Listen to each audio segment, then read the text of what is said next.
दास भाई जी के जॉनसन भाई ने भी इस बात को बताया, हालांकि उनको भी नहीं मालूम कि मैंने ये वचन दिया हूं और ना मैंने उनको बोला, पर आत्मा, पवित्र आत्मा कैसा हमको लेके चल रहा है और हम लोगों को बता रहा है कि अब ज्यादा लंबा समय नहीं है, थोड़ा सा समय अब रह गया।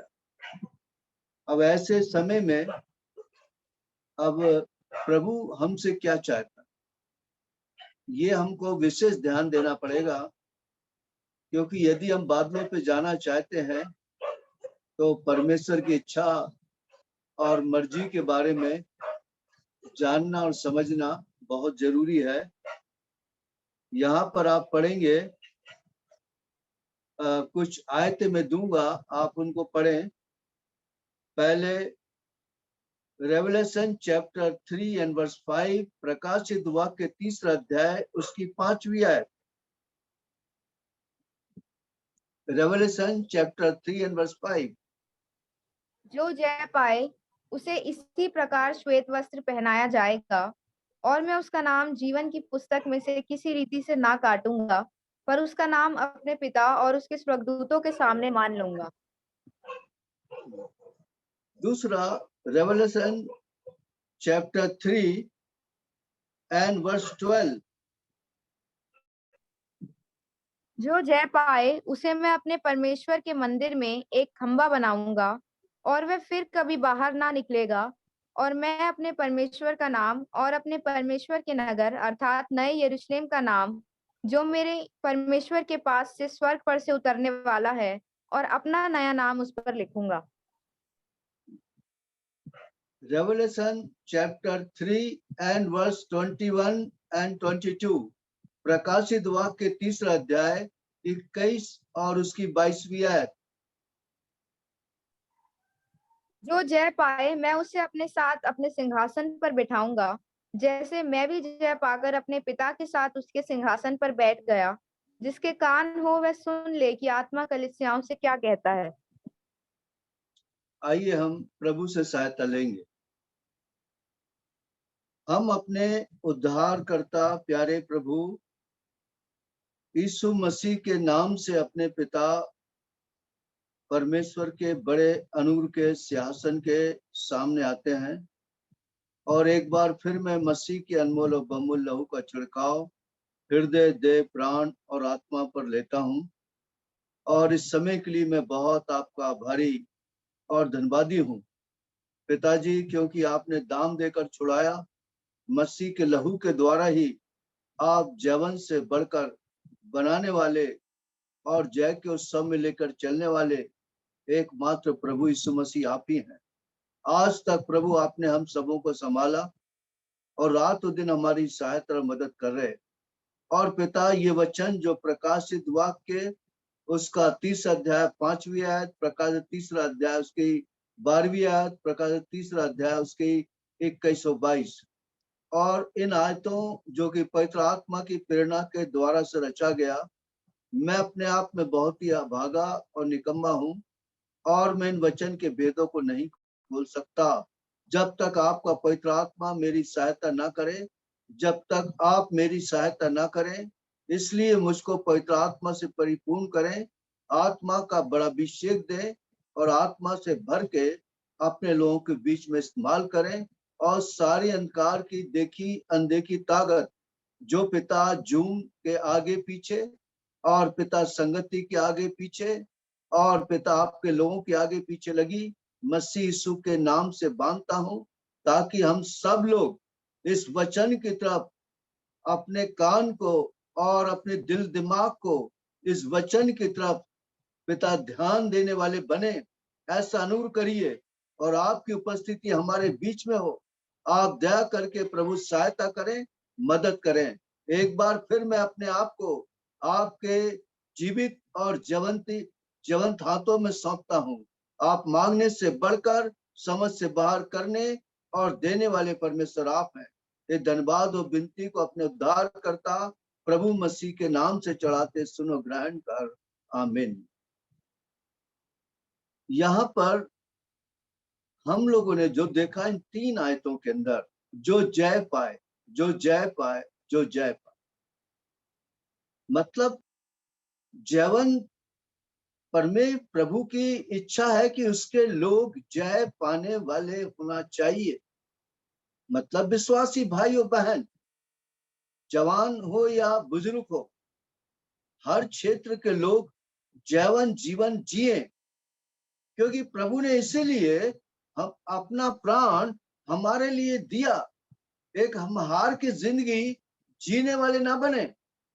कहने का मतलब प्रभु वो काम करने को बोलता है जो हम कर सकते हैं। तो यहाँ पर आपने देखा मत रेवलेशन चैप्टर 3 एंड वर्स 5 में, जो जय पाएंगे वो उसके साथ घूमेंगे, श्वेत वस्त्र उनको देगा। और रेवलेशन चैप्टर 3 उसके 12वीं आयत में भी हमने देखा कि जो जय पाएंगे तो परमेश्वर उनको अपने मंदिर में एक खंबा बनाएगा।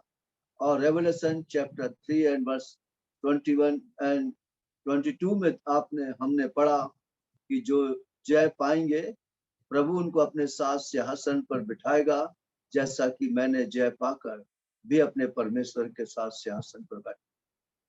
तो जय पाने का विचार हमारे प्रभु के मन में है, और ये जय पाना हर एक विश्वासियों के लिए बहुत जरूरी है। केवल एक फॉर्मेलिटी के लिए और एक रीति रिवाज के तरीके से कि इतवार के दिन जाना, स्तुति करना, आराधना करना, गीत को गाना, मेज में भाग लेना, आखिरी आशीष के साथ अपने अपने घरों को चले जाना, ये बात नहीं है। ये जरूरी है कि हमें करना है, लेकिन साथ में परमेश्वर की ये बहुत इच्छा और मर्जी है, उसके अपने लोग जयवंत जीवन जिए, जय के उत्सव में रहें और जय के साथ अपने जीवन को बिताने वाले बने। और यहाँ पर आपने देखा तीनों जगहों पर जय पाने वालों को रिवार्ड है, जय पाने वालों को इनाम है, हारे हुए लोगों को नहीं है, हारे हुए विश्वासियों को नहीं है। आप एक बात को ध्यान दें, आप प्रभु के अनुग्रह से उद्धार पाए हैं, प्रभु की दया से आप बुलाए गए हैं, प्रभु की दया से जीवन की पुस्तक में आपका नाम लिखा हुआ है, प्रभु ने नाम लेकर आपको बुलाया है, एक हार की जिंदगी में जीने के लिए नहीं। आज हमें ये सोचना चाहिए, हम परमेश्वर के लोग हैं, हम क्यों हारे, क्यों हार की जिंदगी में जिए। ये अवश्य है, हमको एक बात और ध्यान में देना पड़ेगा। अगर हम उस बात को ध्यान में नहीं देंगे तो हम शैतान को बहुत हल्का लेंगे और बहुत हल्के रीति से अपने जीवन को बिताएंगे। और हल्के रीति से बिताने का मतलब एक आत्मिक रीति में हार की जिंदगी में जीना, इसी का नाम हल्का रीति से जीने के बराबर है। अगर आप देखें, ये हम सब जानते हैं, ये मैं कोई नई बात नहीं बता रहा, लेकिन फिर भी एक बार और बताना चाहता हूं ताकि हम लोग ये बात को समझें। पहला पत्रस उसका 5वां अध्याय उसकी 8वीं आयत, 1 पीटर चैप्टर 5 एंड वर्स 8।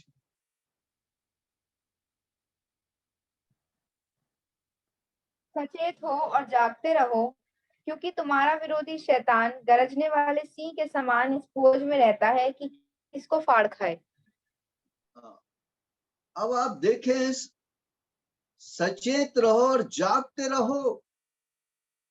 तुम्हारा मतलब प्रभु के लोगों का विरोधी शैतान इस खोज में रहता है किसको फाड़ खाए, सही सलामत नहीं रखना चाहता है। इसलिए बहुत से विश्वासी तो हैं, लेकिन एक हार की जिंदगी में जी रहे हैं, डिफीटेड लाइफ में जी रहे हैं। वो अपने बोलने के कारण भी हार रहे हैं, अपने देखने पर उन्होंने जय नहीं पाई, अपने सुनने पर जय नहीं पाई, अपने विचारों पर जय नहीं पाई, अपने आत्मिक जीवन पर भी जय नहीं पाई। एक हार की जिंदगी, क्योंकि हमारा विरोधी इस खोज में रहता है। आप इस बात को बिल्कुल नहीं भूलिए और इस बात को दिमाग में और दिल में ध्यान रखकर अपने जीवन को बिताने वाले बने। आप सोचोगे मुझे कोई नहीं देख रहा, मैं अपनी मर्जी से चलूंगा, मैं अपनी मर्जी से जीऊंगा, मैं अपनी मर्जी से करूंगा, आपको कहीं ना कहीं शैतान गिरा देगा और आप महसूस करोगे, अरे मैं तो अभी जय के उत्सव में था, अभी मैं गिर गया। क्यों गिर गया? मेरे देखने से पाप हो गया। क्यों गिर गया? मेरे बोलने से पाप हो गया। क्यों गिर गया? मेरे सुनने से पाप हो गया। क्यों गिर गया? मेरे विचारों से पाप हो गया। क्यों गिर गया? मैं बुरी संगति में गिर गया। कहाँ गिर गया ये आप जानते हैं। तू चेत करके तू कहां से गिरा। लेकिन एक बात को याद रखें, शैतान के बारे में हमको इतना मालूम है, लेकिन हमारे प्रभु ने उससे बढ़कर काम किया है। उस बात को भी ध्यान में रखें, तब तो जय के जीवन में रहोगे। और नहीं तो एक बात को याद रखें, एक हारी हुई जिंदगी में जीना पड़ेगा और आप वाक्य में आप हार जाओगे। आप प्रयत्न करना या मेहनत करना, जय के उत्सव में जीना या बंद कर दोगे। अरे मुश्किल काम है, कठिन काम है, कहीं ना कहीं मुझसे गलती हो जाती है, 24 घंटे में मेरे से पाप हो जाता है, मैं गिर जाता हूं, मैं पवित्रता का जीवन नहीं जी पा रहा, मैं तेरे साथ साथ प्रभु नहीं चल पा रहा। यद्यपि तेरा आना निकट है, तू जल्दी आने वाला है, तू शीघ्र आने वाला है। अब आप क्या देख रहे हैं शीघ्र आने के लिए? जैसा मैंने बताया, पिछले मंडे प्रभु के दास भाई जी की जॉनसन ने सब्बत का दिन के बाकी इसके बारे में कहा। उसके पहले मंडे मंडे मैंने कहा कि सब्बत का दिन बाकी है। अब वक्त कहाँ है, समय कहाँ है, और क्या हम देख नहीं रहे लड़ाई और लड़ाइयों की चर्चाएं? बाप रे बाप, इतनी इतनी लड़ाइयों के बारे में बताया जा रहा है, कहां से कहां, इधर से उधर, कहां ऑस्ट्रेलिया, कहां न्यूजीलैंड, कहां चाइना, और कहां तुम्हारे दूसरे देशों के, कहां यूक्रेन और कहां रसिया, और कहां तुम्हारे पश्चिमी देशों के, यूरोप के देशों के बारे में, और कहां कई बार तो इजराइल का और ईरान के युद्ध के बारे में आ जाता कि वो अब लड़ने जा रहे हैं। पता नहीं क्या क्या होने वाला है, लेकिन ये वचन है, ये पूरा होगा। अब सवाल आता है, हमारा जीवन कैसा है? क्या अभी आपने कुछ दिन पहले नहीं देखा कि जापान में तूफान आया? क्या आपने नहीं देखा 7 पॉइंट का भूकंप, जो एक बड़े भूकंप के रूप में होता है, वो भूकंप ताइवान में आया? क्या आपने नहीं देखा कि दुनिया में अकाल आ रहा है? क्या आप नहीं देख रहे दिन पे दिन महंगाई बढ़ती चली जा रही है? आप क्या नहीं देख रहे? क्या आपने नहीं देखा? एक चीज को और पढ़ ले और मैं उसको हल्का सा लेकर मैं आगे जय के बारे में बताने जाऊंगा। आप पढ़े Luke chapter 21 and verse 11। Luke का उसका 21वां अध्याय और उसकी 11वीं आयत।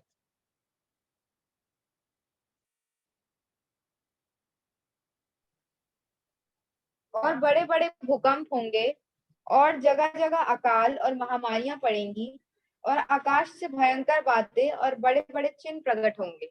आकाश से भयंकर बातें। मैं आप तो बातें सब कुछ तो सुन रहे हैं, न्यूज में आ रहा, पेपर में आ रहा, आकाश से भयंकर बातें, उल्काएं बहुत सी गिर रही हैं और पृथ्वी से बाईपास होकर चली जा रही हैं, और उसका परिणाम पृथ्वी पे कहीं बरसात हो रही, कहीं पाकिस्तान में बरसात हो रही, कहीं बैंगलोर में बरसात हो रही, और कहीं चीन में बरसात हो रही, कहीं दूसरे देशों में बरसात हो रही है। उसका परिणाम ये हो रहा है, उल्काएं आ रही हैं और पृथ्वी से कई हजार मील दूरों से वो निकल के चली जा रही। लेकिन कुछ उल्काओं के बारे में कह रहे हैं कि वो पृथ्वी को डैश करेंगे। आकाश में भयंकर बातें, आकाश में चिन्ह, और ये सारी तो भयंकर तो बातें हैं। ये क्या नहीं समझ में आ रहा?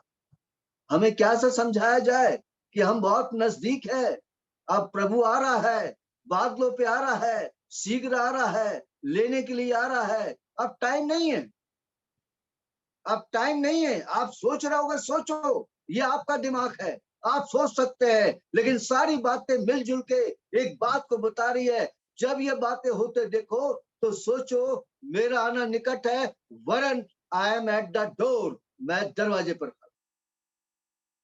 तो आप और मुझको कैसा जीवन जीना चाहिए? ये आप और मैं हिस्ट्री की बात, हिस्ट्री मतलब इतिहास जो स्कूल में पढ़ाया जाता। मोहम्मद गजनबी ने कई बार पृथ्वीराज चौहान पे लड़ाई की, आखिर में वो हार मान गया। कहता मैं पृथ्वीराज चौहान से जीत नहीं सकता हूँ। एक बार हो गया, 2 बार हो गया, 3 बार हो गया, 4 बार हो गया, मुश्किल है, पृथ्वीराज चौहान से मैं जीत नहीं पा सकता। और ये सोचकर अपने महल में बैठा हुआ था, लेकिन क्या देख रहा था? महल में बैठकर एक चींटा जो है बार बार दीवार पे चढ़ रहा है, फिर गिर रहा है, फिर चढ़ रहा है, फिर गिर रहा है, फिर चढ़ रहा है, फिर गिर रहा है, फिर चढ़ रहा है, फिर गिर रहा है। कुछ समय वो अपने काम में लग गया, ध्यान नहीं दिया, और बाद में जब उसने ध्यान देखा तो देखा बहुत बड़ी ऊंचाई पर चींटा चढ़ गया। अरे, इतनी बार गिरने के बाद चींटा चढ़ गया। चींटे ने प्रयास करता रहा, करता रहा, करता रहा, आखिर में चढ़ गया। तब उसने कहा मैं इतनी बार हार गया, कोई बात नहीं, एक बार और मैं पृथ्वीराज चौहान पे वार करूंगा, हो सकता मैं जीत जाऊं। और वाकई में वो मोहम्मद गजनवी पृथ्वीराज चौहान पर जीत गया। भाइयों बहनों, अगर आप एक हारे हुए विश्वासी हैं और डिप्रेशन में है, डिसअपॉइंटमेंट में है, डिस्करेजमेंट में है, एक हार की जिंदगी में जी रहे हैं, आप एक निराशावादी जीवन में जी रहे हैं, प्रभु कुछ होता नहीं, कितनी बार कोशिश करो, कहीं ना कहीं मुझसे भूल हो जाती है, कहीं ना कहीं मैं गिर जाता हूँ। आपके पास भी बहुत कुछ है जो परमेश्वर ने अपने बच्चों के लिए करके गया। जॉन चैप्टर 19 एंड वर्स 28, यूहन्ना उसका 19वां अध्याय उसकी 28वीं आयत पढ़े आप। जॉन इसके चैप्टर बाद यीशु ने ये जानकर कि अब सब कुछ पूरा हो चुका, इसलिए कि पवित्र शास्त्र में जो कहा गया वह पूरा हो, कहा मैं प्यासा हूँ। कहता है कि सब कुछ पूरा मैंने कर दिया। दूसरा बहुत क्लियर कट है, जॉन चैप्टर 19 एंड वर्स 30। जब यीशु ने वह सिरका लिया तो कहा पूरा हुआ, और सिर झुकाकर प्राण त्याग दिए। प्रभु ने कहा सब कुछ पूरा हो गया और प्राण त्याग दिए। कोई काम अधूरा नहीं है भाइयों बहनों। आपको लग रहा है कि विश्वासी हारी हुई जिंदगी में जी रहे हैं, इसका मतलब प्रभु ने काम पूरा नहीं किया। सब कुछ कैलवरी क्रूस के ऊपर पूरा कर दिया। आपको कुछ करने की जरूरत नहीं है। शैतान की बहुत बड़ी हार, प्रभु ने कहता जब मैंने ये जानकर सब कुछ पूरा हुआ, और जब उसकी 30वीं आयत में हमने देखा, उसने देखा कि सब कुछ पूरा हुआ और अपने प्राण को छोड़ त्याग दिया। भाई बहनों, कोई काम अधूरा नहीं, लेकिन हमारे में बहुत सी कमियां हैं, हमारे अंदर अविश्वास है, बहुत सी बातें प्रभु ने चाहा कुछ बातें हम देखने की कोशिश करेंगे, प्रभु हमारी सहायता। कहने का मतलब परमेश्वर ने हमको जीवन से बढ़कर बनाया है, हम जाके क्यों? प्रभु ने सब कुछ पूरा कर दिया। जब प्रभु ने सब कुछ पूरा कर दिया, परमेश्वर के बच्चे भी इस दुनिया में सब कुछ को पूरा करके दुनिया में जी सकते हैं। और क्या हमारे बीच में प्रभु का दास भाई बख्सिंग ने ये बात को पूरा नहीं किया?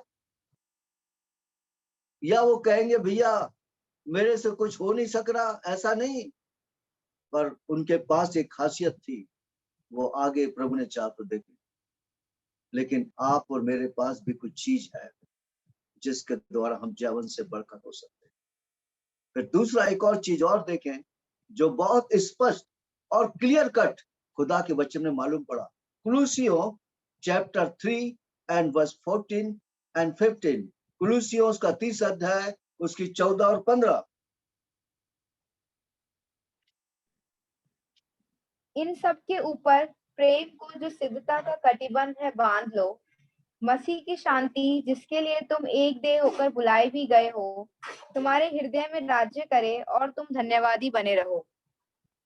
ओहो, कुलुस्वारी 3 नहीं है, कुलुसियों दूसरा अध्याय और कुलुसियों चैप्टर 2 एंड वर्स 14 एंड 15।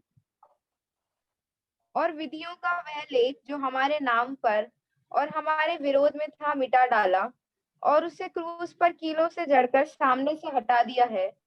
और उसने प्रधानताओं और अधिकारों को ऊपर से उतार कर उनका खुल्लम खुल्ला तमाशा बनाया, और क्रूस के द्वारा उन पर जय जयकार की ध्वनि सुनाई।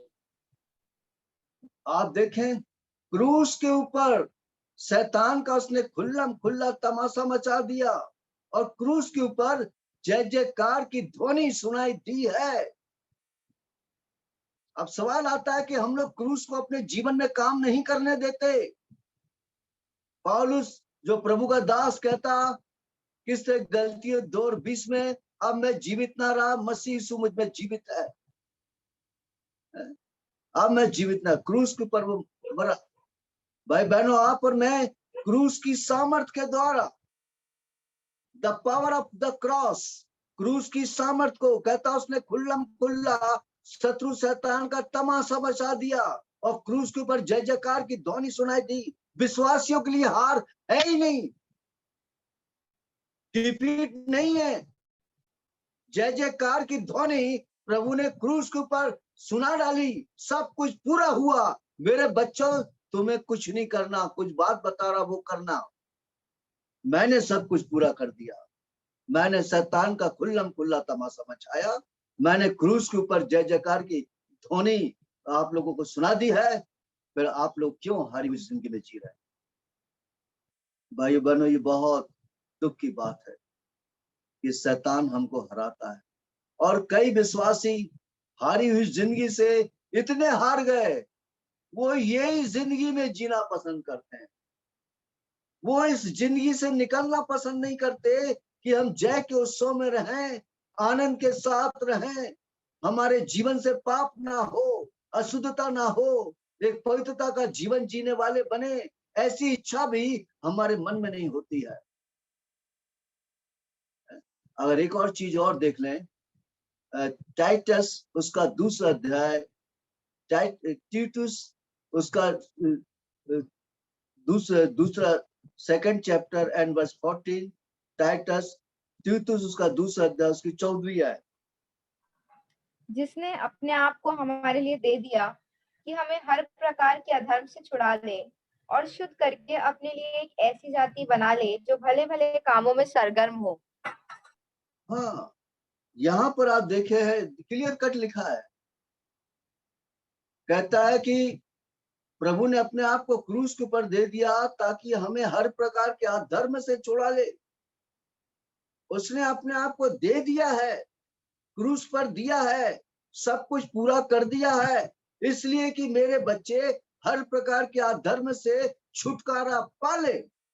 कोई प्रकार का अधर्म हमारे जीवन में रह नहीं सकता अगर आप चाहेंगे तो, लेकिन आपको भी कुछ प्रयास करना पड़ेगा। सब कुछ तो प्रभु ने पूरा कर दिया, लेकिन आपको भी कुछ काम प्रभु ने दिया है, और जो नहीं काम करने के कारण एक हारी हुई जिंदगी में जीते हैं और हम पवित्र आत्मा को शोकित करते हैं और प्रभु मसीह के दिल को दुखी करते हैं।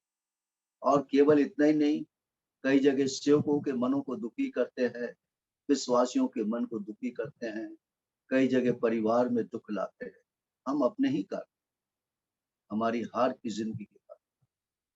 भाई बहनों, प्रभु हमारी बहुत सहायता करे, परमेश्वर हमारी बहुत मदद करे कि यहाँ के अगर आप देखेंगे, आपको और मुझको एक जीवन को अपनाना पड़ेगा, और हर एक परमेश्वर के दास ने वो जीवन को अपनाया। उसके अलावा कोई रास्ता नहीं। और वो ये कि मैं आपको एक एक एग्जाम्पल पहले दिखाता, उसके बाद एक उदाहरण बाइबल में से बताता, उसके बाद हम आगे कुछ बातों को देखेंगे। आप निकाले Matthew chapter 20 and verse 29 to 34, और वो है पुकार की जरूरत है, वो है प्रार्थना की जरूरत। Matthew chapter 20 and verse 29 to 34, मत्ती 20वां अध्याय और उसकी 29 से लेकर 34 तक।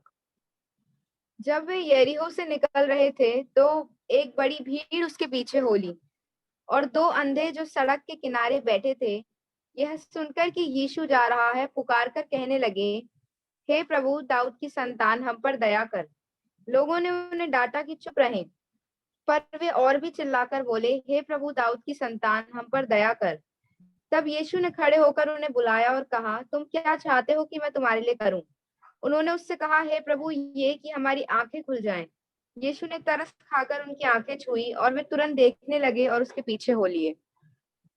यहाँ पर आप देख रहे हैं, वो दाऊद की संतान को पुकार रहे थे, हे दाऊद की संतान, हम पर दया कर, हम ऐसी जिंदगी जीना नहीं चाहते, ये अंधेपन की जिंदगी जीना नहीं चाहते, हम पर तू दया कर, हम पर तू दया कर।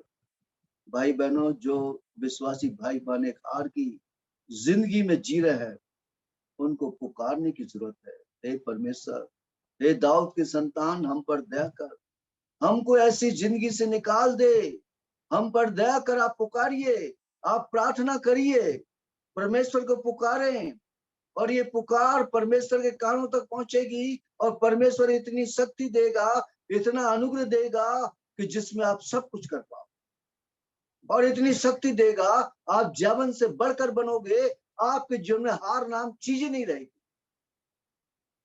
इस दुनिया के अंदर एक संसार का राजा कहता, nothing is impossible in the world, Sikandar ने कहा। वह तो संसार था, संसार की भाषा में बोला, लेकिन हम तो राजाओं के राजा, प्रभुओं के प्रभु की संतान है, अर्थात हम भी याजक और उसके राजकुमार हैं। आज हमको ये भाषा इस्तेमाल करना चाहिए, nothing is impossible for God. परमेश्वर के लिए कोई भी काम कठिन। क्या आप कहीं पर हारे हुए हैं, कहीं हार की जिंदगी जी रहे हैं, शैतान को कहीं ग्राउंड मिला हुआ है, और आपको मैं कह रहा दर्द के साथ, एक मन में दर्द होना चाहिए, एक दिल में एक पुकार होनी चाहिए, हे दाऊद की संतान, मुझ पर दया कर, मेरे अंदर ये पाप है, मेरे अंदर ये अशुद्धता है, मेरे में ये कमी है, मेरे में ये घटी है, और इस कमी घटी वाले जीवन से प्यारे प्रभु जी आप मुझको निकाल। क्या भाइयों बहनों, ऐसी प्रार्थना क्या आप करोगे? आज मैं आपको बता रहा हूँ, जो विश्वासी भाइयों बहन हार की जिंदगी में जी रहे हैं, आप उनसे पूछ लेना कि आप कितना प्रार्थना करते हैं, कितना विश्वास के साथ प्रार्थना करते हैं, कितना परमेश्वर को पुकार रहे हैं। क्या आपको ये दर्द है? पौलुस को ये दर्द था, पौलुस को ये दर्द था। रोमियो चैप्टर 7 एंड वर्स 24, रोमियो उसका 7वां अध्याय और उसकी 24वीं आयत, पौलुस को ये दर्द था।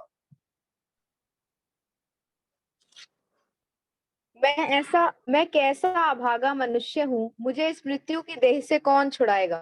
हाँ, वहां पर एक चिन्ह है, आहा, एक दर्द के साथ कहता है, वो एक मामूली भाषा में नहीं कह रहा है, मैं कैसा अभागा मनुष्य हूँ, मुझे इस मृत्यु की देह से, इस पाप के बंधन से कौन छुड़ाएगा, मेरी जिंदगी में स्वतंत्रता कौन देगा। मैं बार बार वही करता हूँ जो खुदा की दृष्टि में बुरा है, मुझ में बसा हुआ पाप है, मैं ऐसी जिंदगी नहीं जीना चाहता हूँ, मैं अभागा हूँ। कभी आपने पुकारा, हाँ परमेश्वर मैं अभागा मनुष्य हूँ, मैं जरूर, मैं तुझको जानता हूं, तो अभी मैं अभागा हूं, क्योंकि मेरे अंदर जय जय का जीवन नहीं है। थोड़ी देर जय का जीवन रहता, फिर गिर जाता। क्या आपने कभी रात को बहुत प्रार्थना किया, कभी दिन में प्रार्थना की, कभी फास्टिंग प्रेयर की, कभी परमेश्वर को दुहाई दिया, या फिर एक रोजमर्रा के जैसे जी रहे हैं? रात को गए, हे प्रभु, कई तो ऐसा बोलते हैं, जो कुछ मैंने किया प्रभु मुझे क्षमा कर। अरे जो कुछ तूने किया, अरे और तेरे को नहीं मालूम तूने क्या किया, ऐसा नहीं बोलना चाहिए। जो कुछ परमेश्वर मैंने पाप किया उसे क्षमा कर, जो कुछ मत बोलो। हाँ प्रभु, मेरे उस भाई को मैंने गलत बोल दिया, और मैंने गलत देख लिया, मैंने गलत सुन लिया, मैंने ये बात गलत की, ऐसा ऐसा मैंने पाप कर दिया। मैं अपने पाप को, मैं अपनी अशुद्धता को तेरे चरणों के सामने खुदावन जीवित परमेश्वर, मैं अपने पापों को मानता हूं। यदि हम अपने पापों को मानेंगे तो वो क्षमा करने में विश्वास योग्य, सच्चा और धर्मी आपको माफ करेगा। आप ये कहोगे, हे परमेश्वर तू सब कुछ जानता मैंने क्या किया, ऐसा मत बोलो। आप नहीं जानते कि आपने क्या किए, आपको नहीं मालूम सवेरे किससे क्या बोला, दोपहर में क्या किया, शाम को क्या किया, आपका जीवन कैसा आपको नहीं मालूम। आपको खुद अपने हर एक पापों को मानना पड़ेगा। अगर मगर नहीं करना, अपने भूल को, अपनी गलती को खुद मसीह के सामने मानो। कहता है यदि तुम अपने पापों को मानोगे तो मैं तुम्हें हर प्रकार के अधर्म से शुद्ध करूंगा, मैं तुम्हारे पापों को माफ करूंगा। नहीं मानोगे तो प्रभु भी माफ नहीं करेगा आपको हर एक पापों को माफ। आज इससे पहले आज ये मीटिंग समाप्त हो, आप अपने घरों में जाइए। हाँ परमेश्वर, ये मेरे में कमी है, ये मेरे में भूल है। और सबसे बड़ी भूल तो ये कि मेरे जीवन में प्रार्थना की कमी है। ये 5 मिनट की प्रार्थना और 10 मिनट की प्रार्थना, कुछ समय की प्रार्थना आपके जीवन को बचा नहीं सकेगी। आपका जीवन गड्ढे में जाएगा, आप गिरोगे, क्योंकि आपके पास इतना पावर, इतनी शक्ति नहीं कि आप शैतान का सामना कर सको। आपके पास इतना पावर नहीं है कि संसार का सामना कर सको। संसार का सामना करने के लिए प्रभु मसीह से सामर्थ्य लेना पड़ेगा, प्रभु से मांगना पड़ेगा, प्रभु से विनती करना पड़ेगा। हे दाऊद की संतान, मुझ पर दया कर कि मेरे से ये पाप ना हो, मुझ पर दया कर, प्रभु आपको छुड़ाएगा। एक और पढ़ ले, Psalm 107 and verse 9, भजन संहिता 107 और उसकी 9वीं आयत। सिर्फ तो आधा पढ़ना, आधा नहीं। क्योंकि वह अभिलाषी जीव को संतुष्ट करता है। हाँ, वो और क्योंकि बस वो अभिलाषी जीव को संतुष्ट करता है। अगर आपके मन में इच्छा है कि हाँ प्रभु मैं इस पाप से निकलना चाहता, निकालेगा। अभिलाषी जीव को संतुष्ट करता। आपके मन में इच्छा है कि मैं पाप करूं तो आपको नहीं निकालेगा। ये आपके दिल में इच्छा होना चाहिए। खुदावन जैसे पौलुस में था कि कौन, मैं कैसा भागा मनुष्य हूं, कौन मुझे देह के बंधन से छुड़ाएगा, कौन मुझे मृत्यु के बंधन से छुड़ाएगा, कौन मुझे पाप के बंधन छुड़ाएगा। और एक समय आएगा कि पौलुस के जीवन से सब निकल गए। क्या आप नहीं चाहोगे? आप देखो पीठ पीछे कई तो कई बहुत बुराइयां करते हैं, कई पीठ पीछे चुगली करते हैं, कई बोलने से पाप, कहीं देखने से पाप, कहीं सुनने से पाप, कहीं विचारों से पाप, कहीं इधर से पाप, कहीं उधर से पाप। कैसे कैसे पाप करते हैं आप जानते और आपका परमेश्वर जानता है, या आपके कुछ लोग जानते। भाई बहनों, आपको माफी मांगना पड़ेगा खुदावंत से। यदि अपने पापों को मानेंगे तो क्षमा। अभिलाषी जीव को संतुष्ट करता। अगर आपके मन में अभिलाषा है, प्रभु मैं जैवन जीवन जीना चाहता हूं, जो जय पाए वो इन वस्तुओं के वारिस बनेंगे। जो जय पाए वो पिता के साथ, प्रभु मसीह के साथ सिंहासन पर बैठेंगे। जो जय पाए वो परमेश्वर के मंदिर के खंभे बनेंगे। जो जय पाए उनको परमेश्वर एक नया वस्त्र देगा। आप क्या पाना नहीं चाहते प्रभु से? लेकिन प्रार्थना का जीवन तो जरूरी है ना। वो कहाँ हम लोग कर रहे हैं? कहां से मिलेगा जय जीवन? नहीं मिलेगा। मैं कह रहा हूं क्लियर। आप चाहे कितनी मीटिंग अटेंड करो और कितनी मीटिंग करा लो, कुछ भी करा लो, नहीं मिलेगा। आपको पुकारना पड़ेगा, हे दाऊद की संतान मुझ पर दया कर, मुझ पर रहम कर, मेरे आत्मिक जीवन पर दया कर, मेरी कमी घटी पर दया कर, मुझे इस अधर्म, इस पाप से, इस अधुतता से, ऐसे जीवन से मुझे निकाल और एक नई जिंदगी दे। और परमेश्वर दे। और नहीं तो आपका जो जीवन शैतान नष्ट कर देगा और आप एक हार की जिंदगी में, और जब प्रभु के राज में जाओगे आपको कुछ नहीं मिलेगा, क्योंकि आपने किसी बात पर जय नहीं पाई। कहता मैंने तेरे किसी काम को परमेश्वर के सामने पूरा नहीं पाया। आज हमारे काम कितने अधूरे हैं, बहुत से अधूरे हैं। मैं वो सब नहीं गिनाना चाहता। एक बार आप देख लो कि आपका जीवन कैसा है। भाई बहनों, इन बातों को समझो। और दूसरा एक और पढ़े, Luke chapter 21 and verse 36। Luke का 21 अध्याय उसकी 36वीं आयत। Luke chapter 21 and verse 36। Luke का 21 अध्याय उसकी 36वीं आयत। इसलिए जागते रहो और हर समय प्रार्थना करते रहो कि तुम इन सब आने वाली घटनाओं से बचने और मनुष्य के पुत्र के सामने खड़े होने के योग्य बनो। बस कोई तरीका नहीं है, there is no other way. मनुष्य के पुत्र के सामने खड़े होने के लिए हर समय प्रार्थना करते रहो, और परमेश्वर के सामने, मनुष्य के पुत्र के सामने तुम योग बनो। योग नहीं बनेगी, क्योंकि प्रार्थना का ही जीवन नहीं है, तो कहां से योग बनो। प्रार्थना बहुत अहम है। मैं आपको बोल रहा हूं, हम लोग ना, विश्वासी लोग, प्रार्थना के जीवन को अंदर, अरे प्रेयर मीटिंग, बड़ा बुरा लगता है। प्रेयर मीटिंग है नहीं, कोई खाने वाली मीटिंग है तो बताओ, खाना भी खाएंगे, वचन भी सुनेंगे, वो मजा आएगा? नहीं।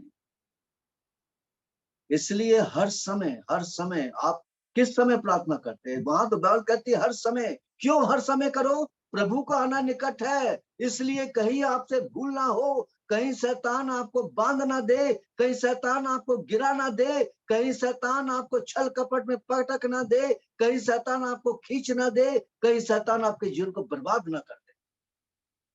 इसलिए हर समय प्रार्थना करो। क्यों? कि इस पाप पर, इस बुराई पर, इस छल पर, इस कपट पर, इस कुदृष्टि पर, इस अभिमान पर, इन चीजों पर, इन बातों पर, इन सब पर मैं जय पाना चाहता। आपने कितनी बातों पर जय पाई? आप देखो और प्रभु को बताओ, और या आप एक हार की जिंदगी में जी रहे हो, आज से शुरू करो। इसलिए लिखा, इसलिए हर समय प्रार्थना करो। प्रभु के आने से पहले प्रार्थना जरूरी है, और नहीं करोगे तो अच्छे अच्छे लोग ऊँघने लगेंगे और सो जाएंगे।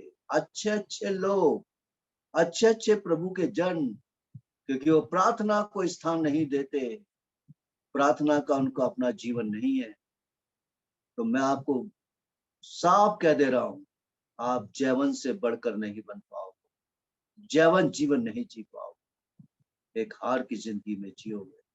और एक और, ये मैं आखिरी वर्ष कोट कर रहा हूँ, मैथ्यू चैप्टर 25 एंड वर्स 5। मत्ती उसका 25वां अध्याय और उसकी 5वीं आयत, वर्स 5। जब दूल्हे के आने में देर हुई तो वे सब ऊँघने लगी और सो गईं। हाँ, यहाँ पर क्या बताया जा रहा? जब दूल्हे के आने में देर हुई तो सब ऊँघने लगी और सो गई। सब की सब, कोई भी प्रार्थना करने वाला नहीं मिला। इन अंतिम दिनों में बहुत से विश्वासी मिलेंगे, जय मसीह जय मसीह जय मसीह, बहुत विश्वासी मिलेंगे, प्रार्थना करने वालों की संख्या बहुत कम है। आप खुद देख लीजिए, आप कितना प्रार्थना। वो सब ऊँघने लगी और सो गई, और प्रभु आया। मैं आज आपको बता रहा हूं, जो जय पाएंगे वो इन वस्तुओं के वारिस बनेंगे। जो जय पाएंगे वो प्रभु के साथ सिंहासन पर बैठेंगे। आप नहीं चाहते कि आप बैठे? आज शैतान आपको कहां से कहां ले जा रहा है। प्रभु का आना इतना निकट है, there is no time at all. अब नहीं है। आप अपने जीवन को देखो, हाँ प्रभु, मेरे में बड़ी भूल है, और भूल ये है, मैं प्रार्थना में समय नहीं दे, मेरा जीवन प्रार्थना में नहीं है, बहुत कमी है प्रभु, मैं क्षमा चाहता। परमेश्वर, आज से आप एक बात को सीख कर जाओ, एक बात को दिल में रखो, नहीं परमेश्वर, ये आधे घंटे की भी प्रार्थना सफिशिएंट नहीं। प्रभु ने कहा, क्या तू मेरे साथ एक घड़ी भी नहीं जाग सका? कम से कम 1 घंटा, उससे ज्यादा प्रार्थना करो, और जितना बने उतना प्रार्थना करो। आपकी प्रार्थना आपको विक्टोरियस लाइफ में ले जाएगी। अगर आपका प्रार्थना का जीवन बहुत कम है तो मत सोचिए कि आप जीवन जीवन जी रहे। आप खुद महसूस करेंगे, हाँ प्रभु, मैं एक हार की जीवन। वो 10 की 10 जाने वाली भी 10 सब ऊँघने लगी और सो गई। एक आत्मिक रीति में ठंडापन, मरापन, बिना प्रार्थना, बिना जीवन के, बिना बाइबल पढ़े, बिना मेडिटेशन किए, बिना प्रभु के साथ संगति बिताए एक ऐसा जीवन जियोगे तो कहां से जगा? तो ये समय है, हम अपने आप को देखें, प्रभु हम पर दया करे, और हम आने वाले क्लेश से बचने के लिए, आने वाली मुसीबतें बहुत बहुत बड़ी इस संसार पर आने वाली, भाई बहनों, काश हम प्रभु के साथ जीवन जिए और परमेश्वर को हम प्रसन्न करने वाले बने, प्रभु के साथ आगे बढ़ने वाले। तो मैं यहीं समाप्त करूंगा और हम तो जो प्रभु ने समय दिया है इन बातों को आप लोग याद रखें और एक चीज को पकड़ के जाएं। एक और आयत पढ़ ले, Daniel chapter 1 and verse 8। Daniel chapter 1 and verse 8। Daniel पहला अध्याय उसकी 8वीं आयत, और मैं यहाँ समाप्त करूँ। परंतु दानियेल ने अपने मन में ठान लिया कि वह राजा का भोजन खाकर और उसके पीने का दाखमधु पीकर अपवित्र ना होए, इसलिए बस उसने खोजों के दानियल प्रधान ने से मन में ठान लिया, दानियल ने मन में ठान लिया, मैं राजा का भोजन, संसार का भोजन, पाप का भोजन, अशुद्धता का भोजन, दुनिया का भोजन मैं ये नहीं खाऊंगा। दानियल ने मन में ठाना।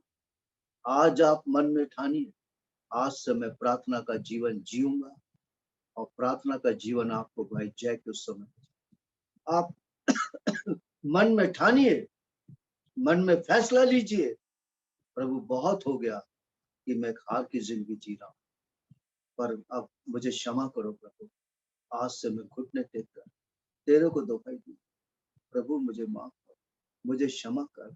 ये छोटा सा प्रार्थना का जीवन मेरे जीवन को कभी आत्मिक नहीं बना पाया, प्रभु मुझ पर दया कर।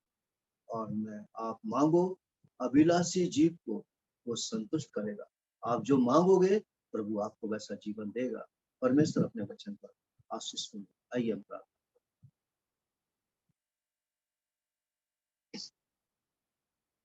हम अपने उद्धारकर्ता प्यारे प्रभु यीशु मसीह के नाम से अपने पिता परमेश्वर के बड़े अनूर के सिंहासन के सामने आते हैं। हम बहुत परमेश्वर आपके आभारी और धन्यवादी हैं। आपका वचन जीवित है, आप जीवित परमेश्वर है। सब कुछ अपने क्रूस के ऊपर सब कुछ पूरा कर, ये जान कर कि सब कुछ पूरा हो गया, और बाद में आपने यूहन्ना 19:30 में उसने अपने प्राण को त्याग। पिताजी आपने हमारे लिए सब कुछ पूरा किया, धन्यवाद देते हैं। प्यारे प्रभु हम पर दया कर, हम पे तरस खा, हमारे प्रार्थना के जीवन को बढ़ाए। हम बहुत प्रार्थना प्रेयर वॉरियर बने, प्रार्थना का जीवन जीने वाले बने, प्रार्थना में लगे रहें, आपको दुहाई देने वाले बने। हम जरूर जवन से बढ़कर बनेंगे और आप हमको जय के उत्सव में लेकर चलने वाले बने। आप इसलिए तो आए कि हमें हर प्रकार के अधर्म से छुड़ाए। तो प्रभु हम पर दया कर, ये पिता जो वचन दिया गया इस पर आशीष सुने, पवित्र आत्मा की छाप पर मोहर लगा। दानियल के समान हम भी ठान ले कि आज से हम ये छोटी सी प्रार्थना हमारे जिंदगी को बचा नहीं सकेगी। हमें काफी समय प्रार्थना में देना है, जो हमारा बल, जो हमारी शक्ति, और वही प्रार्थना का जीवन हमको पवित्रता के जीवन में जीने के लिए सहायता करे। तो पिता इस वचन की द्वारा हमसे बात करें। पिताजी प्रार्थना करते हैं आपके दास भाई राव के लिए, जो इलाहाबाद के भाई राव हैं, प्रभु के दास। पिता बीते दिनों में पटना गए, पटना में जो उन्होंने फ्राइडे सैटरडे संडे जो सेवा की है, उस सेवा के ऊपर भी अपनी बड़ी आशीष कुंडे लें और अपने दास को आत्मा का अभिषेक देकर और भी इस्तेमाल करें। दुर्बल शरीर में स्वर्ग बल कुंडे लें, संपूर्ण चंगाई के काम को करें। उनके पोतरे के ऊपर भी दया करें और छूकर चंगाई कीजिए। वैसे ही आपके दास भाई शरद भट्ट के लिए, आपके दास को अब तक आपने संभाला, धन्यवाद देते हैं। यही प्रार्थना करते हैं पिताजी कि अपने घायल हाथ को बढ़ाकर छू के उनको चंगाई दीजिए, और आने वाले दिनों में जो मीटिंग रखा रहे उस पर भी बड़ी आशीष सुने। सिस्टर शरद भट्ट की पर भी दया करें, उनको उनके अंदर से शरीर की कमजोरी को दूर करें और स्वर्ग बल और समर्थ दें। अपने घायल हाथ को बढ़ाकर छूकर संपूर्ण चंगाई दीजिए पिता परमेश्वर। वैसे ही विनती करते हैं हमारे भाई लूक के लिए, जो विदर्भ में है, प्रभु अपने घायल हाथ को बढ़ा और उनको भी छूकर चंगाई दीजिए, और उनके पोतरा जॉय के जीवन में भी काम करें, ताकि वो भी उद्धार की धनाशीष को पूरा परिवार पाकर आत्मिक जीवन में आगे बढ़े। धन्यवाद देते हैं हमारे भाई अनिल माइकवान के लिए, जो आपने अद्भुत काम किया, जो उनकी वॉइस बंद थी आपने खोल दिया ताकि पिताजी और उन पर दया दिखाई और बाईपास सर्जरी में भी आशीष दी। इसके लिए हम धन्यवाद देते हैं, आपकी स्तुति करते हैं। प्यारे पिता परमेश्वर, वैसे ही प्रार्थना करते हैं पिताजी, और भी हमारे भाई बहनों के लिए जो बीमार हैं हमारे बीच में, उनको छूकर संपूर्ण चंगाई दीजिए। और आपके दास भाई पॉल जेकब के लिए, जो इन दिनों में सिंगापुर में हैं, प्रभु अपने दास भाई पॉल जेकब की भी बहुत सहायता करें और अपने दास को अपने हाथ का पात्र बनाकर अपनी महिमा के लिए और अपनी सेवा के लिए, अपनी राज की बढ़ती के लिए बहुत आयत के साथ इस्तेमाल करें। और सवेरे जो मॉर्निंग डिवोशन होता उस पर भी बड़ी आशीष को दे, ये प्रभु हम आपसे प्रार्थना करते हैं। प्यारे पिता परमेश्वर, वैसे ही प्रार्थना करते हैं पिताजी हम औरों के लिए भी, विशेषकर सिस्टर जोशुआ के लिए जो पार्डर में है। प्रभु बुढ़ापे का समय है, अपने घायल हाथ को बढ़ाकर छू के चंगाई दीजिए। और पिता परमेश्वर दुर्बल शरीर में स्वर्ग बल को ले, टीना के पिताजी को भी छूकर चंगाई दीजिए और उनके पिताजी की मदद करें और चंगाई देने वाले परमेश्वर आप हैं, यही विनती करते हैं।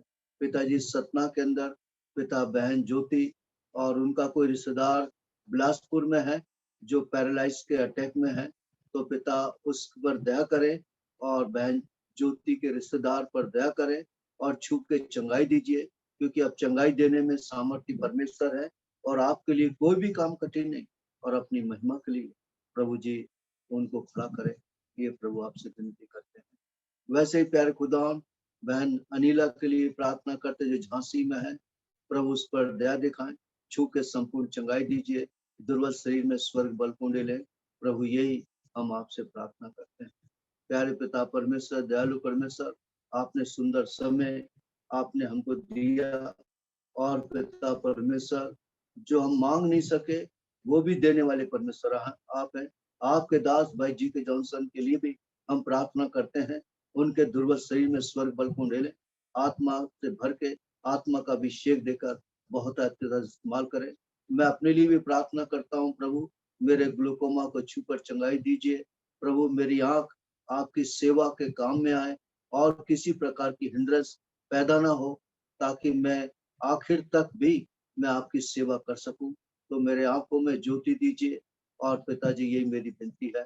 और वैसे पिता परमेश्वर विनती करते हैं सरोज सिस्टर सरोज लाल के लिए जो सागर में है, उनके लड़के के जो एग्जाम बीएड के अक्टूबर में होने वाले हैं, प्रभु उसमें बड़ी सहायता करना और उन एग्जाम में उसको पास करना, यही प्रभु आपसे विनती करते हैं। और वैसे ही पिता परमेश्वर भाई अजय सिंह के लिए भी हमारी दुआ है, उस परिवार को आज तक आपने संभाला, हमारे भाई की रक्षा की और भी अपने घायल हाथ को बढ़ाकर संपूर्ण चंगाई देकर हर प्रकार से उसके उसके बच्चे तो सबकी सहायता और मदद करें, ये प्रभु हम आपसे प्रार्थना करते हैं। प्यारे पिताजी, और भी जो लोग हैं जिनको जरूरत है, जो बीमार हैं, जिनके बारे में नहीं जानते, परमेश्वर आप सबको जानने वाले परमेश्वर हैं, सबकी सहायता करने वाले परमेश्वर हैं। तो प्रभु उनकी भी सहायता कर, मदद कर, अपने घायल हाथ को बढ़ाकर छू के चंगाई दीजिए। अब तक आपने हमको संभाला, आगे भी संभालिए। इस धन्यवाद और विनती को अपने उद्धार करता प्रभु यीशु मसीह के नाम से चढ़ाते सुनो ग्रहण कर, आमीन। अब शांति का परमेश्वर आप सबों के हृदय दे प्राणात्मक रक्षा अब से लेकर युगान युग तक करता रहे, आमीन।